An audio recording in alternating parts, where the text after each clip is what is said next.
Hello team, welcome to another ATP Geopolitics video with myself, Jonathan M.S. Pearce. This is a Ukraine war news update, first part thereof for the 6th of October 2025. I'm hoping to do a frontline update after this. I haven't done one in nearly long enough. And then I'm going to do a pretty substantial live stream on American politics this afternoon, detailing some crazy stuff. Looking at its descent into actual fascism, again building on a substantial video I did the other day. Loads of nuggets to add into that one, so if you're interested in that sort of stuff, stay tuned. But at the moment we'll stick with Ukraine. 1,090 personnel lost according to the Ukrainian General Staff figures for the Russian losses for the day before. All the usual caveats apply, of course. 1,090 personnel loss is significant because that's a good 200 more than the day before, or something along those lines. That's a significant uptick. So something's happened yesterday. We also have much more significant losses in terms of tanks and troop carrying AFVs. So 5 tanks where we're used to sort of 1, maybe 2, maybe none. Troop carrying AFVs actually generally been lower than tanks of late. 14 of those. That is a significant number of AFVs. And we have 18 artillery systems, kind of where it's been for the last few days, lower than what we are used to. A single anti-aircraft warfare system, and then 63 vehicles and fuel tanks. Quite a lot below the 100 threshold we often talk about. But certainly I think some higher numbers there, possibly indicating weather improving, possibly indicating just more attacks from the Russians. Now, I want to live a project that, is it the one that helps Russian soldiers surrender safely and extricate themselves from the front line, quite often going through places like Georgia and out the back rather than, across the fighting front. Anyway, I Want to Live project publishes statistics on the Russian armed forces losses for the 8 months of 2025. So I presume this is up to the end of August. Total is 281,550, insane numbers, including 158,529 wounded, 86,744 killed.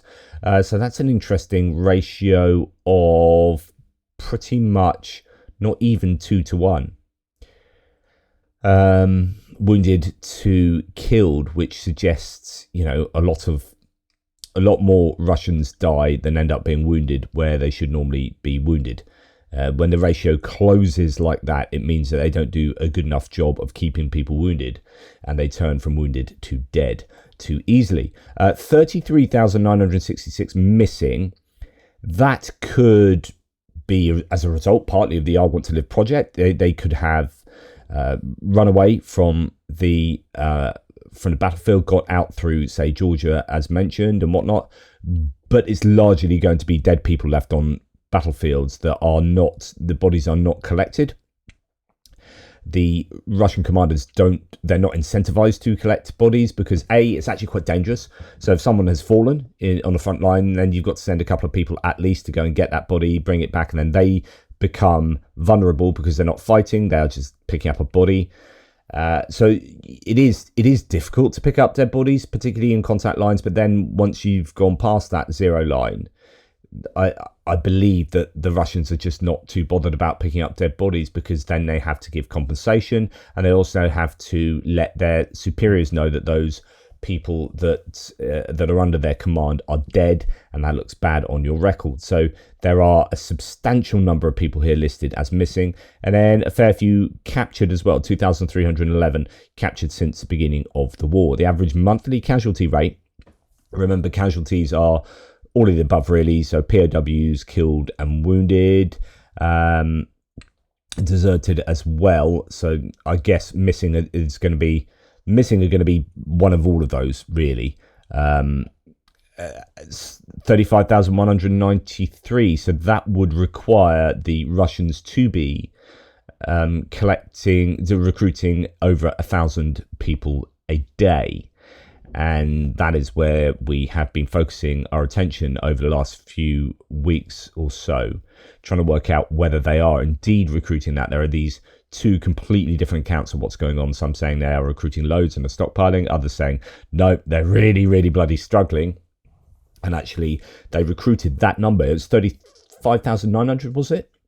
Over Q2. So that's 3 months. So essentially, they are recruiting, if that is true, a third of what they need to replace their lost soldiers. Absolutely shocking. The other thing to note before we go on is wounded. Wounded would normally entail, this kind of wounded would normally entail they are incapacitated and unable to fight again, but the question is for how long. The Russians generally seem to be sending their wounded troops back into battle as soon as they possibly can, irrespective of whether that is the right thing to do or not. Right, Russian Varenka, Russian mill blogger, has written that the life cycle of a Russian assault infantryman is only 12 days. This is Romanov, and I've communicated a lot of what Romanov said over the course of the war. Why are there not enough of these assaults? Because commanders view them as expendable.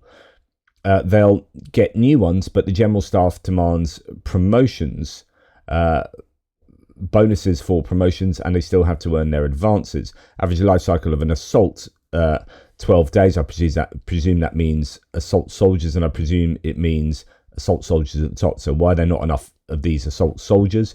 Because commanders view them as expendable. Then there aren't enough soldiers because they just get sent to their death. Day 1, he signs a contract and arrives at the training ground. Day 2 to 11, training at the training ground. Day 12, last filling in position. Basically they train for 11 days and then go and die. I don't know how serious that is, whether it's just a pointed kind of, our guys are not given enough value. They're not valued enough by their commanders, and they are just being sent to their deaths. And that is not sustainable. So the idea here, the first question is, why are there not enough troops? So you go back to the claim here. Again, we're always trying to build up, even from anecdotes. It's like I keep saying, abductive reasoning. So you've got two hypotheses. They are recruiting enough troops and they have enough troops. And the other hypothesis is that they don't have enough troops and they're struggling to recruit. So every bit of data that we see needs to go into one of those two pots. We're being quite digital about this. So this claim from Romanov, is it that they have enough troops or they don't have enough troops? And he's saying, why are there not enough troops? So that goes into the pot of the Russians don't have enough troops. We just try and build up enough data to support one of those two hypotheses. US says up to 5,000 Cubans are fighting in the Ukrainian war. Now, this then, I would suggest, would lead us to believe that the Russians are struggling to recruit at least Russians, and so they're looking abroad, as we know they've done over the course of the war. This is an asymmetry that I think supports Russia's. I think it reflects that Russia has an advantage over Ukraine in terms of being able to collect up as many foreign human beings as possible to fight their war for them, something that Ukraine struggles to do as much, although they are now recruiting foreigners from each kind of corps, rather than foreigners coming in fighting for the International Legion. But the International Legion had a really terrible reputation because they had poor command. It was basically a bit of a shit show. Now you've had people like Azov recruiting international units that fit under their own command, rather than being this whole separate International Legion. And then they are, one assumes, afforded better training, better command, better equipment, so on and so forth.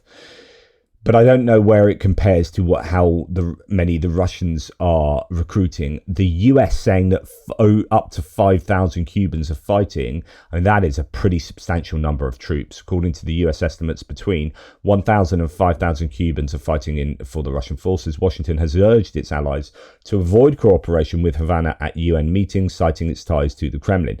Now, I don't know if there is some other political objective going on here. So if they maximize Cubans fighting for Russia, then they can say, look, Cuba suck. You guys shouldn't support Cuba. Look how much they're supporting Russia, and I know you guys hate Russia.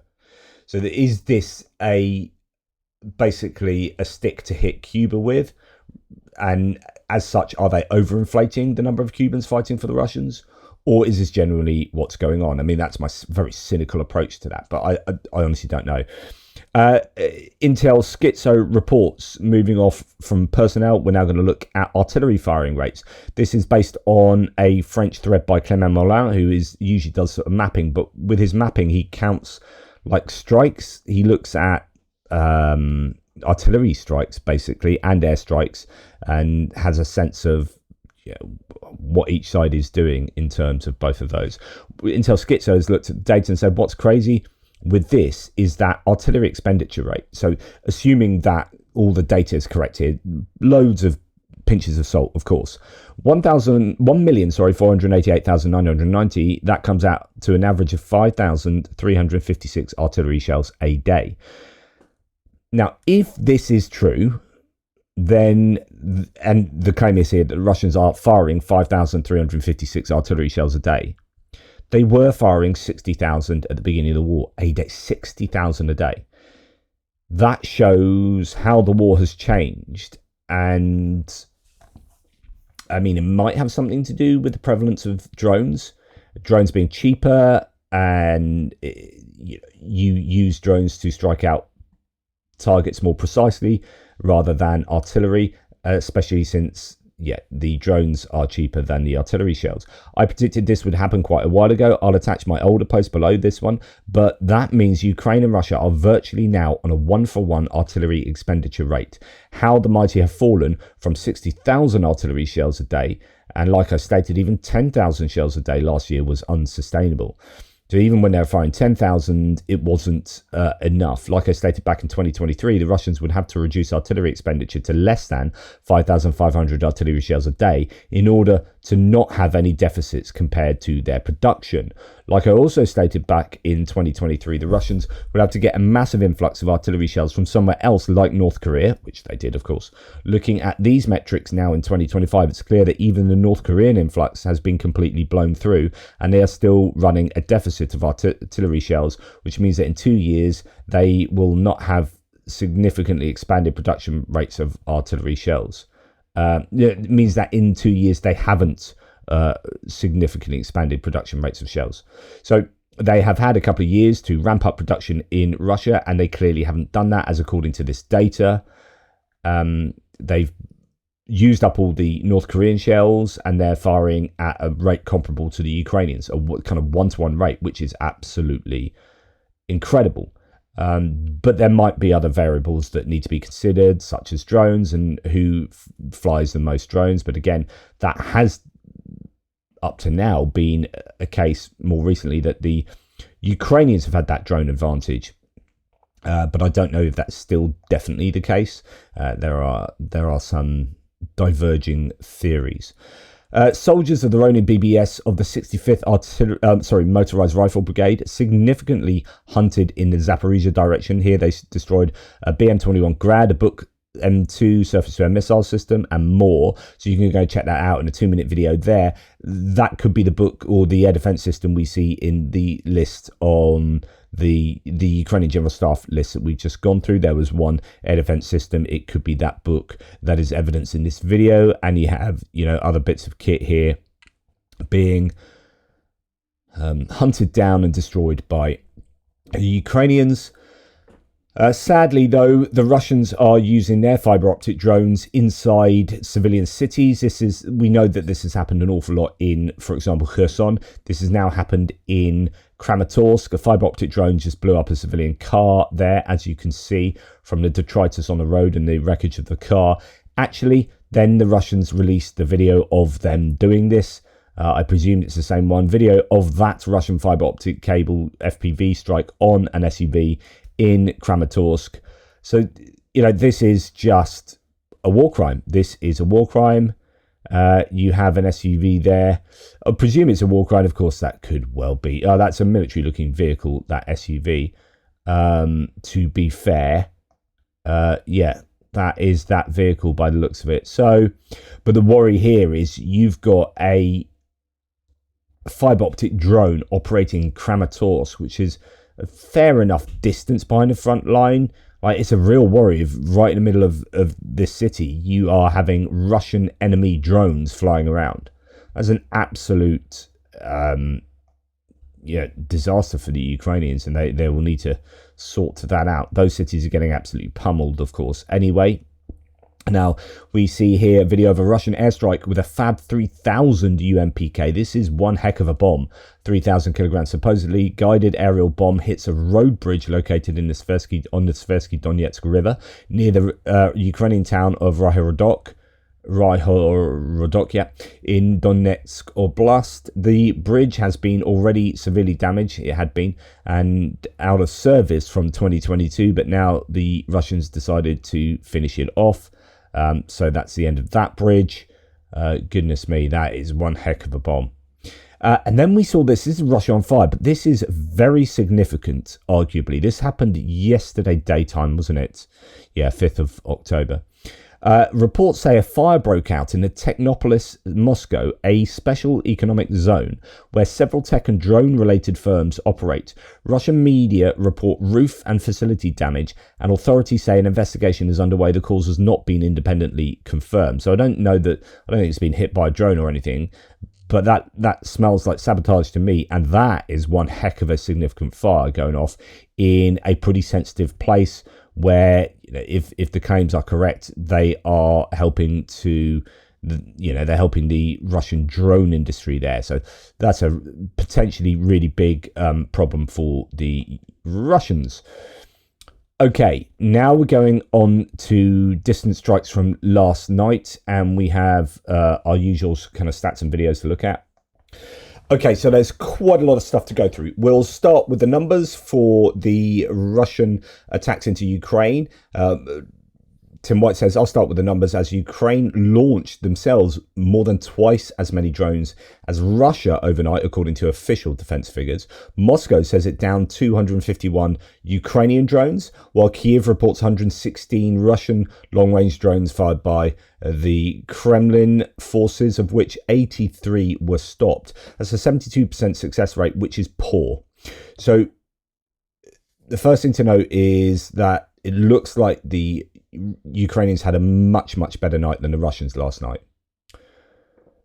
But there are some 33 drones that got through, which is a high number for only 100. I say only 116. That's pretty significant. But where we have seen it sort of 500 over the last week. So this is a kind of recurring theme at the moment, where a good 30 drones are getting through every night, and they are causing a problem, obviously. Now, not a huge amount of data over what was hit last night, which again, like I keep saying, I find a bit more problematic. When they fly into apartment buildings, as horrific as that is from a military point of view only, not talking about like human morality or any kind of other considerations, just from a purely military point of view, if there are no civilian buildings struck, I think that means that there are probably important military industrial complex facilities struck, maybe energy facilities, and maybe straight up military facilities. Okay, what we have seen, interestingly, there's a video out of Skynet's system taking down some Russian Shahids here. Now, the Skynex is that kind of upgraded, palletized, or on top of a Leopard 1 chassis, the Sky Ranger, but this Skynex is probably the palletized version. They've got at least a couple of these in Ukraine. They're getting some more. They fire just an absolute insane amount of lead into the air, or rounds into the air to take out whatever they can. So we are starting to see a few videos of Skynex being used. Here we have, now I found this quite an interesting video to watch. This is an interceptor drone chasing a Shahed drone.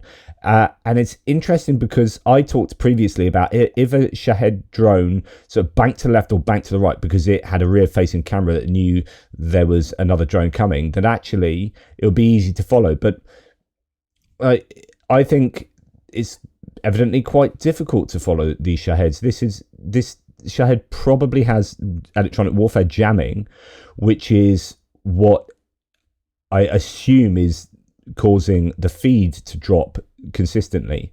But the other thing that happens is this is going up and down, and I don't know whether these smaller drones, the Shahed's quite a heavy drone. I assume that if there are updrafts and whatever going on in this part of the atmosphere, then it's going to shift these interceptor drones more than the Shahed drone.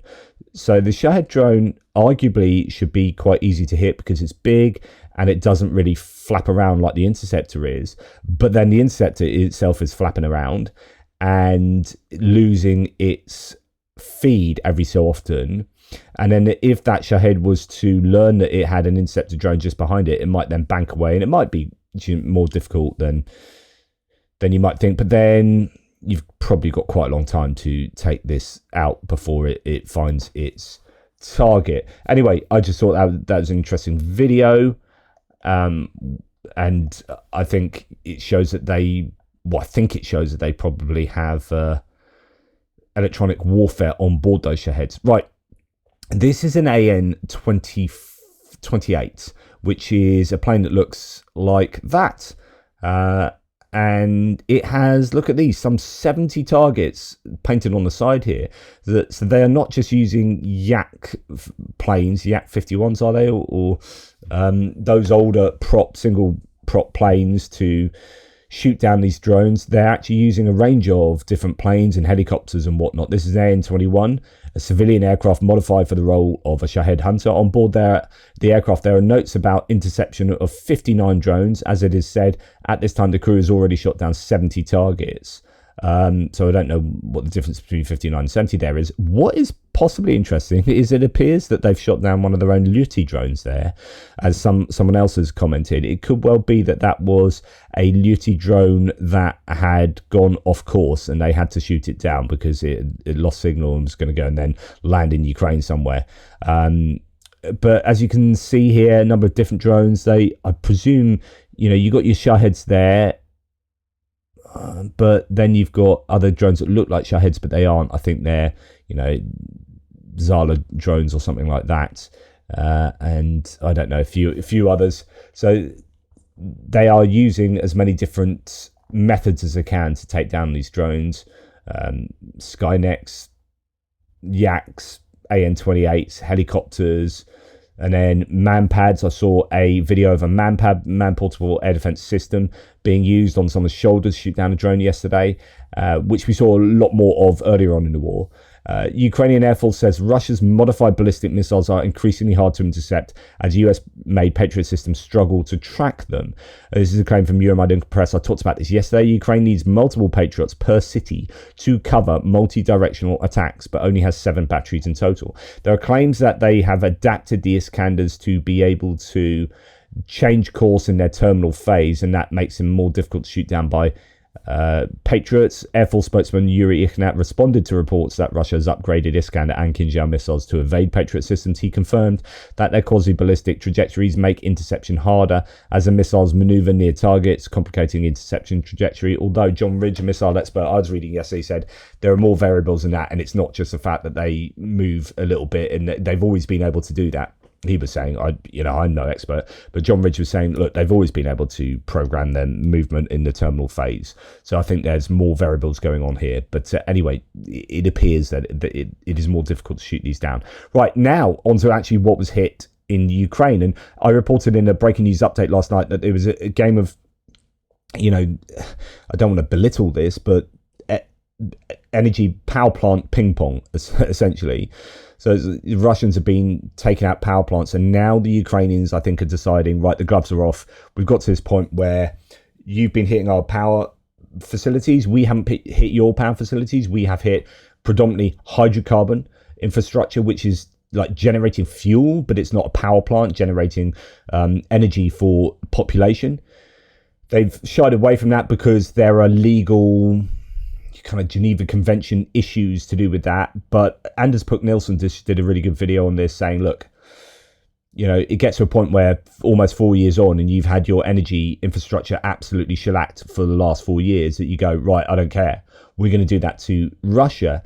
And what he's saying, that this isn't an attempt to try and harm the Russian population. Actually, it's deterrence. So he's saying that what the Ukrainians are trying to do is deter the Russians from doing this to them.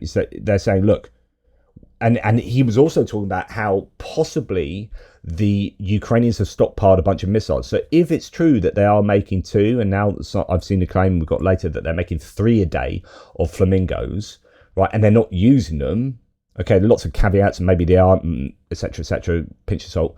But if they are making 2 to 3 flamingos a day, and they're using them occasionally, that we think, you know, that might have been a flamingo, then what are they stockpiling them for? Well, it could be to say, right, one night we are going to absolutely hammer Russian energy production. And when that happens, that is like, right, that's what we can do to you. If you want to keep hitting our energy production, then we're going to do that to yours again. So it's a deterrence rather than a trying to disable.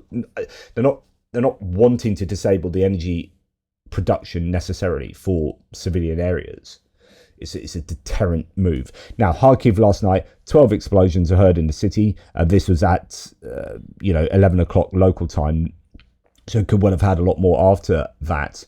And it looks like some kind of substation was hit, or possibly energy production facilities. It's black here. I haven't got the sound turned on, but at the beginning of this video, there's that sort of bluish white light that suggests that some electricity infrastructure was hit, and Kharkiv then goes dark, or at least that area does. So Kharkiv energy might have been hit there. Don't know if it's power production or substation.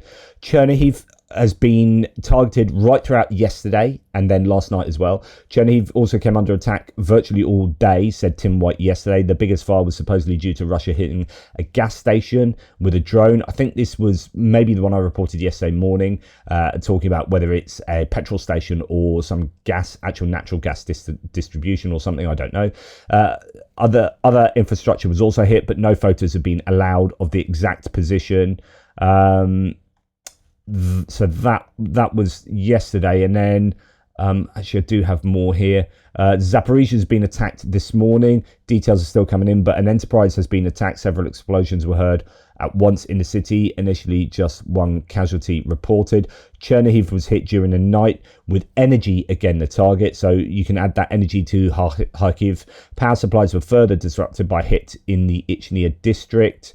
4 people injured in Kharkiv overnight when strikes particularly hit Novobavarsky and Shevchenkivsky districts. Thousands are still without power after drone hits on both infrastructure and private homes. So that's your energy infrastructure in Kharkiv. Now, I was talking over the last couple of days that Ukraine have accused Russia of sharing satellite intelligence with Russia. China is saying Ukraine have accused China of giving Russia satellite imagery in order to help target specific military and military industrial complex facilities. Now, Jürgen Nauder adds some detail here. 3 Chinese reconnaissance satellites flew over Lviv at least 9 times during the Russian Federation's nighttime attack. These satellites were Yaogan 33, Yaogan 3303 and Yaogan 3304, and they may have been conducting reconnaissance for the Russians during their overflights over Ukraine. That is, I think, going to be an ongoing problem, and there needs to be some pressure put on China over that, because that is significantly assisting Russia. Kaja Kallas from the EU has said Russia is making its failed summer offensive masking its failed summer offensive with terror attacks on Ukrainian civilians and infrastructure. So these attacks that we've seen over the last week, I don't think they are exclusively on civilian infrastructure. In fact, I think Russia has predominantly been harming bona fide targets over the last couple of weeks. Nonetheless, Kaja Kallas is saying that these attacks on civilian infrastructure, civilians and infrastructure, show that Russia is struggling on the battlefield, and they're trying to mask the failed summer offensive. I mean, they haven't achieved much in the summer offensive, but they are doing what they do consistently, which is grind on and take land. So south of Pokrovsk, it is a bit of a nightmare. The Russians are claiming that they have taken half of Pokrovsk and half of Kupiansk, but the evidence does not support that. But they are making inroads into both, particularly up in Kupiansk. So I think there definitely was no successful summer offensive, but there is success. I don't know. Let's put it this way: the Russians are taking land. It just comes at a huge cost, and I don't know if you can call that success. If your only metric of success is taking territory, then Russia are succeeding. If it's a calculation as to, well, how much territory and how many human beings do we expend, then you might have a different analysis. We keep supporting Ukraine as long as is needed, says Callas, finalizing the next sanctions package, ensuring financing, providing weapons. Russia will not stop until forced to. That is a very important claim to make. They won't stop until they're forced to stop. No appeasement will stop them. Okay, then we're on to what Ukraine was able to achieve last night, which I think was fairly significant, and they needed a night like last night because I think they've had a number of rough nights. First of all, it appears that they struck a bunch of stuff inside Crimea that we don't know about yet. So the claims at the time last night were Simferopol, Sevastopol, Feodosia, Yevpatoria, Belbek, I think, air base. Maybe catch it, but I can't remember. I'm just going off on what was being expressed last night, but certainly at least an airbase and other places too. The big one that you're going to hear about today, because there's a lot of impressive footage from it, is the Feodosia oil depot, part of the oil terminal, I think, down there. Some really significant explosions that could be seen from quite a long way away. That's a view on to Feodosia, the exploding oil terminal there, or the oil tank, and you can see it much more closely there. That is pretty significant. Crimean Telegram channels report a large fire to an oil depot in Feodosia after a drone attack there last night. At night, drones attacked one of the largest oil refineries in Feodosia. Again, I don't think it's a refinery, I think it's a depot. As a result of the strikes, 12 fuel tanks caught fire, 8 storage facilities burned completely. A fire also broke out in buildings and territory of the enterprise. The fuel terminal has been burning for over 4 hours. I can't confirm any of those claims, but that's quite a lot of those fuel tanks, actually. To be fair. So if that is true, then that is a really successful hit.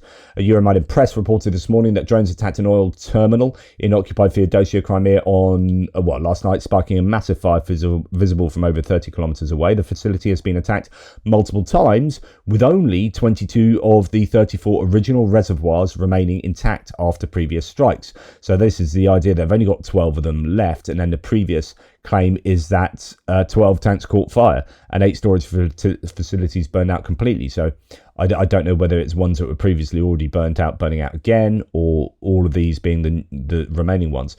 Oil terminals in Crimea serve as critical fuel supply points for Russian military operations on the occupied peninsula, says Euromaidan Press. Okay, so that was Feodosia. And then the attacks on Crimea have been confirmed at various locations, said Tim White. Sounds of anti-aircraft gunfight, Saki airfield. Gunfight in Saki airfield and Simferopol, but there is a video from the oil depot in Feodosia. We've gone through that, which Ukraine has attacked again. It's a week since smoke was last seen spiraling from there. A second video from Feodosia, occupied Crimea, showing the oil depot spewing flames high into the night sky after Ukraine's drone attack there. Ukraine's drones have now flown over the bridge and are concentrating on Krasnodar Oblast, so then flying across Crimea and past Crimea to Krasnodar. 3 airports in the region have been closed. Gelendzhik, servicing Putin's palace, Sochi, and the newly reopened Krasnodar airport itself. Drones have dropped a calling card on Feodosia oil depot. Russian regions of Lipetsk, Ryazan, and Saratov are being attacked by drones. And the residents at Ryazan report 4 loud explosions. They also mention flashes in the sky, which indicate air defense is working. No official information about casualties or damage from the local Telegram channels there. So there could be places deeper inside Russia that was successfully hit or not. We don't know. We also like the idea that Krasnodar was being targeted. I actually have... Where is it? No. yeah, here. So I'm going to bring this forward. Tuapse in Krasnodar Krai, locals also report an attack there. That was a port on the Black Sea that had some naval drones attack it, and one successfully get through. Well, now last night they suffered, possibly suffered from aerial drones. You can see images that indicate air defenses were certainly very active. How successful they were, I don't know. But there you go. So a lot of places in Crimea struck. We definitely know Feodosia suffered, and places in Krasnodar, maybe Ryazan-Depetsk and other places, Tuapse. And then we're going to move on to what I reported in my breaking news last night, and there's more still to come as well, of other places I haven't talked about. In the Russian region of Bryansk, unconfirmed reports of a strike on the thermal power plant in the town of Klintsy. So this is the kind of power plant ping pong where Russia have been hitting Ukraine. Ukraine are now hitting back Russia. Russia then hit Kharkiv, and then Ukraine hit after this one in Bryansk, also Belgorod, or actually Belgorod first, I think. So this is Bryansk, Klintsy, 45 kilometers from the Ukrainian border. That's a thermal power plant that's been hit. Subscribers in a number of towns and villages in Russia's Bryansk Oblast have reported a loss of power following the explosion at the Klintsy power station. So that was that. And then we're going to go to just seeing which one this is. This is Belgorod. So Ukrainian drones struck the energy infrastructure there. Now, as far as I can work out, well, it's either one, the other, or both. Probably both. But there have been reports of a thermal power plant being hit there and a substation, the Luch substation. But I don't know if people were conflating the two. Igor Sushko says Ukrainian drones struck energy infrastructure in Belgorod, resulting in a blackout. So definitely a blackout there. This was in response to Russia doing the same in Zaporizhia, Lviv and Chernihiv. We've seen various footage of blackouts in the city, including in the center of Belgorod. Belgorod, at least 3 hits on the Luch substation is the claim here. And that's the Luch substation and fire starting there. There were claims that maybe 7 sub-districts in Belgorod were without power. Here, Tim White says, no, that's one we've already been through. Klintsy thermal power plant is a claim here from Max 25 and shows a very blurry image of something supposedly more close up. And yeah, so that's that. So Belgorod and Klintsy, so Bryansk and Belgorod just north of the border into Russia. 2 power, maybe 3 power substations or production facilities were hit. This is, I think, a change of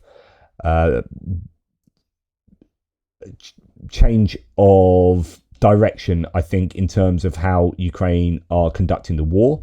And I'm interested to see what's going to happen over the course of this week, really, and whether Ukraine continue that on a nightly basis, and whether they start trying to turn the screw on Russia and get some kind of civilian pushback, maybe, but also get the Russians to maybe stave off from doing their own strikes on Ukrainian infrastructure, or whether it becomes escalatory and both sides are just going nuts at each other's energy production.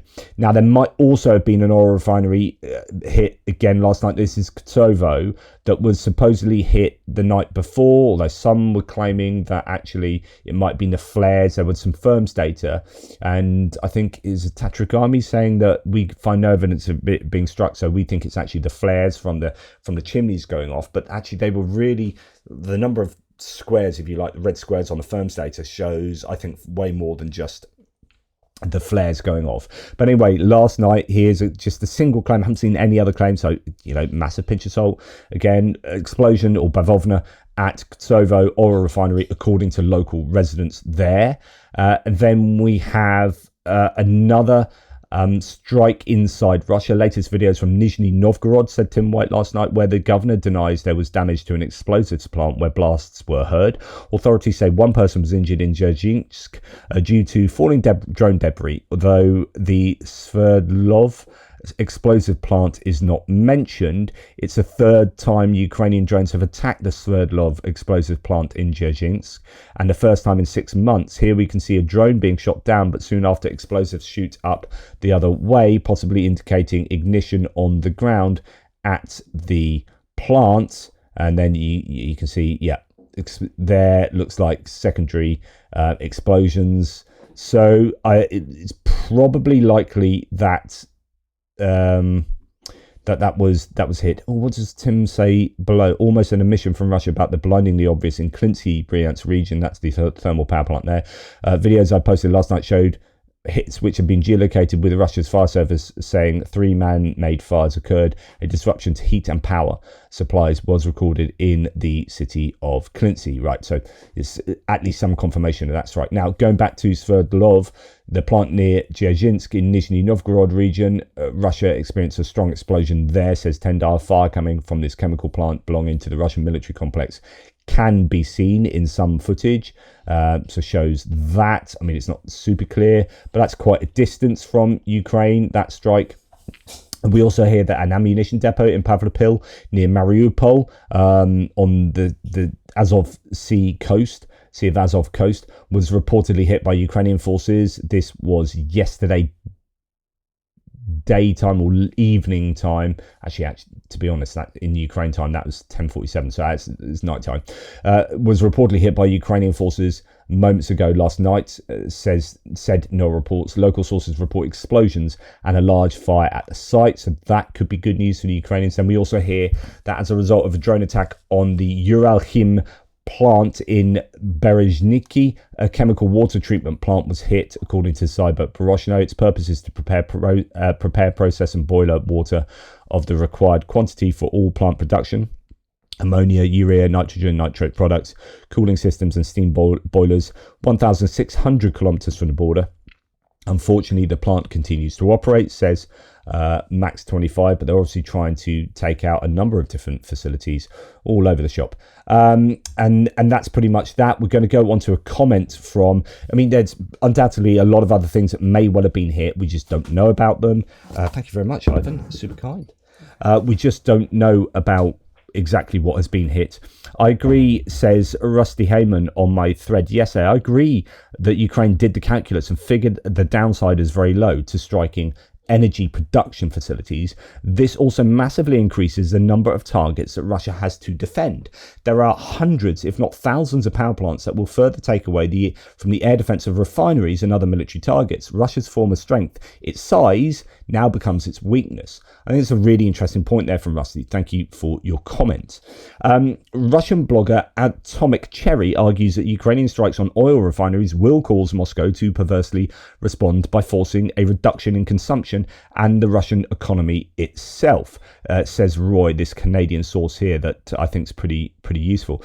Quote, refined ideas, although this is going to a Russian blogger. So the Russian blogger says, refined ideas about state governance imply the search for some highly effective symmetrical solution to any threat or crisis prospect. Strikes on infrastructure could lead to the construction of a defensive perimeter. Everything should be produced according to citizens' expectations to maintain their calm and well-being, necessarily organised and in the shortest possible time. Reality, however, is much harsher and more pragmatic. The reality is that you do not have the technical and administrative resources to, say, completely rebuild the country's air defense system, or you do not have the ability to overcome geographical barriers, suddenly realizing, analyzing and forming the need for a modern fleet. You cannot change the structure of the economy from top to bottom. But you have to respond, right? And Moscow responds, but I repeat, not within the refined ideas about such processes. The Russian authorities have taken a course to reduce the consumer economy and freeze the economy as such. And here it is appropriate to recall the well-worn phrase, if a wolf gets caught in a trap, it bites off its paw to survive. Rising fuel prices, increased recycling fees, expanded fine bases, projects to reduce the work week, increase VAT and tax burden on small and medium businesses. All of the above should be seen as a set of measures aimed at reducing consumption, reducing the load on infrastructure, on the import structure, and generally the movement of funds and resources within Russia. And it must be admitted, this is extremely logical. Why spend assets protecting a vulnerability that can be eliminated by your own hands? Explaining in simple terms with a practical example.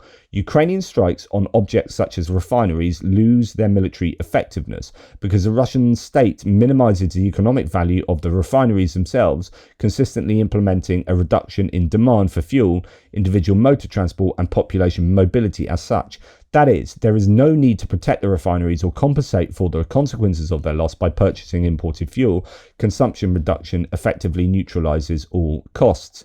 As a result, the most effective weapon in the Ukrainian arsenal, deep operational strikes, begins to work for the new Russian economic model, paradoxical as it may sound. Every successful strike is a reduction in the supply of a particular product, a price increase and a decrease in consumption. Impeccable logic of a war of attrition. So this is kind of saying that, to translate that all, the Russians are adapting their kind of almost way of life, their economy, by reducing the demand for these fuels. So the cost of having the refineries hit isn't so great because of the adaptability of Russian society. Of course, one assumes there's going to be a great deal of morale hit to the Russian population, but as we know, they have an incredible propensity to take repeated kicks in the knackers. They appear to be very resilient, should we say. It's an interesting way of looking at it. I don't know how accurate it is, but the idea is that, hey, we don't need to protect these refineries so much as we need to just adapt to these refineries getting hit. But then I think that is maybe undone a little bit by the fact that they are now importing refined products. So anyway, that's one view from a Russian there. Now, The Economist is reporting that about 60% of the deep strikes on Russian territory are carried out by Ukrainian Firepoint FP1 drones. These are ones that look like Casualties, but they don't have the landing gear. So sometimes, in fact, recently, people that I think should know better were calling these Casualty strikes. And from about 4 days ago, I think it was, I was like, no, that wasn't. That one drone that got through to a refinery that was miles away.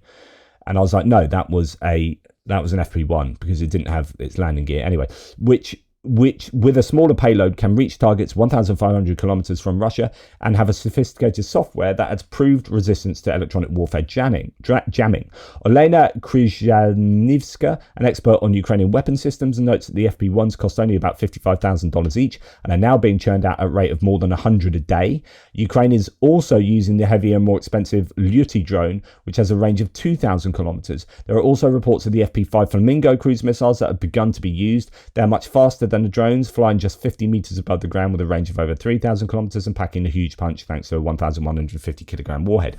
I don't know how much they've been used, to be honest.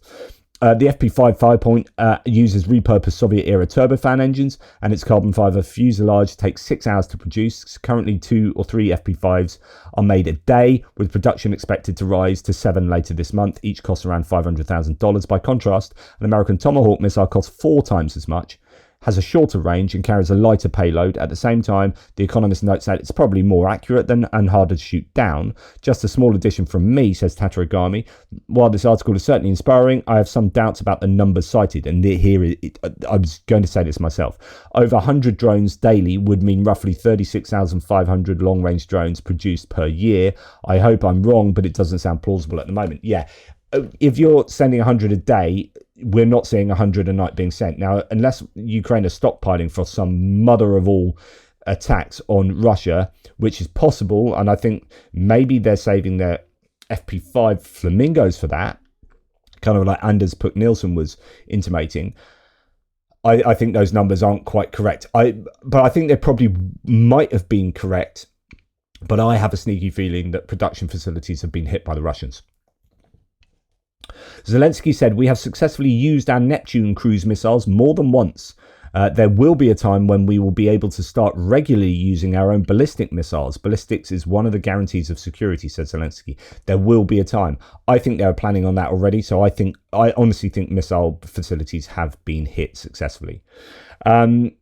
Now, then Visioner then goes back to talk about the Economist article here. He says, currently a maximum of 3 Flamingos are produced per day, but by the end of the month, this will have increased to 7. Well, that's what they claimed some time ago, but then I think they put it back to 2026. So I think that's going on old claims.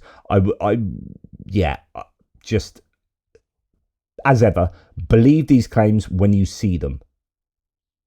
When you see 7 Flamingos being sent a night, then they're making 7 a day. When you see a massive flock of flamingos, then we can believe that. Right, moving on to other bits and pieces. The end result is, thankfully, I think last night was a better night for the Ukrainians, although they also suffered, the Ukrainians. There would have been 30 drones having some success, and that's pretty horrific. But the claims from the Russians are that 250 Ukrainian drones were sent into Russia. That's kind of what we want to see. And if that is true, then, hey, maybe the Ukrainians are producing significant numbers of these FP1s or Casualties or whatever. Now, due to the threat of drones, moving on to other bits and pieces, Oslo, although it's still on drones, right? Oslo International Airport in Norway was closed for several hours last night. Now, to add to that, Friedrich Merz said that Russia may be behind most of the drone flights over Germany and Denmark. Quote, so far, we have not had a single incident or event involving the use of armed drones. There have only been attempts at espionage and also attempts to alarm the population, he said. May is doing a lot of heavy lifting. I would like to know what they really think. I mean, if it's not Russia, then who is it? There were some Chinese nationals that were arrested in, was it Norway, recently? A lot of people intuitively thinking it's Russia doing this, but obviously you need some evidence to suggest that's the case. Yeah. Now, I reported that there were a whole bunch of weather balloons that were going into Lithuania from Belarus the other day. Turns out that Lithuanian border guards intercepted 11 of these balloons and they were carrying contraband cigarettes from Belarus. What an inefficient way to carry contraband cigarettes. I mean, how can you guarantee where these things are going to land and who's going to get them? What a bizarre thing to do. The operation disrupted Vilnius airport for nearly 30 hours. Around 18,000 packs of cigarettes were seized during the unusual tobacco airdrop. There you go. Weird one for you today. Right, Saudi Arabia is set to ignore, says Kirilo Shevchenko, Russia's plea not to raise oil outputs. Riyadh will push for the production hike of up to 4 times more than Moscow's proposal, aiming to reclaim market share as Russia struggles under sanctions, per Reuters. For the Kremlin, this is bad news. Lower oil prices, because supply goes up, demand stays the same, therefore prices come down, equilibrium, supply-demand. Lower oil prices could slash $20 billion from revenues, about 1% of GDP. Woohoo! That is huge. Draining funds that fuel its war in Ukraine. Sanctions already limit Moscow's ability to boost production, while Saudi Arabia moves to dominate the market. So that is big news there. Now, if Evgen Istrubin says in Russia, daily shipments of oil and petroleum products by rail have fallen to 2020 levels during the global crisis caused by the COVID-19 pandemic. Wow, that is not good news for the Russians. In September 2025, 503,300 tons were shipped per day, the same as in June 2020. In 2020, the world was in the grip of an oil crisis caused by the pandemic. Oil prices fell to zero. I mean, this is not good news for the Russians at all. Comparing September 2025, my fault there, obviously not yours. Comparing September 2025 with 2023 to 2024, the loading rate fell by more than 12%. The graph also shows that there was a drop in October due to refinery shutdowns for maintenance. Russia now faces a difficult choice: shut down the refineries or operate until emergency shutdowns. And then rail freight is down across the board and has been for some years now, because the rail system is crumbling due to sanctions, labour shortages and lack of investment. Is another data point to add to that. So it's all not looking very good for the Russians in these kind of economic domains, in hydrocarbon production. I just want to read you some crazy stuff from Medvedev, the former leader of Russia. Drones are everywhere in Europe. Whose they are remains unclear.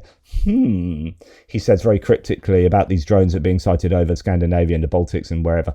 The main thing is for short-sighted Europeans to feel the danger of war, to tremble and shake like dumb animals driven to slaughter, to soil themselves with fear of their coming end. Maybe then will they understand war and tear the heads off freaks like Merz and Macron, who will profit from blood. Wow. I mean, the man's mental. But, really going for it there. By the way, French Prime Minister has handed his resignation in after only 27 days. It's like the 7th Prime Minister, that Macron's cycled through. So that's not looking good. Sébastien Lecornu was a former defense minister, very pro-Ukraine. He has had his resignation accepted. So, yeah, a bit of a nightmare in France. Anyway, finally, Ukraine has built a network of secret battery parks to shield its power system from Russian strikes, according to the Wall Street Journal. 6 US-made energy storage sites with a total capacity of 200 milliwatts have been installed in Kyiv and Dnipropetrovsk regions, enough to power about 600,000 homes for 2 hours. So good sort of emergency protection coming in there. Okay, that's enough from me. Pretty big one today. Lots going on. Thank you for your support. Really appreciate it. Please remember to go to atpgeo.com/donate and you will come across our campaign for Car for Ukraine to help out with trucks for frontline troops. In the meantime, take care. Toodle pips.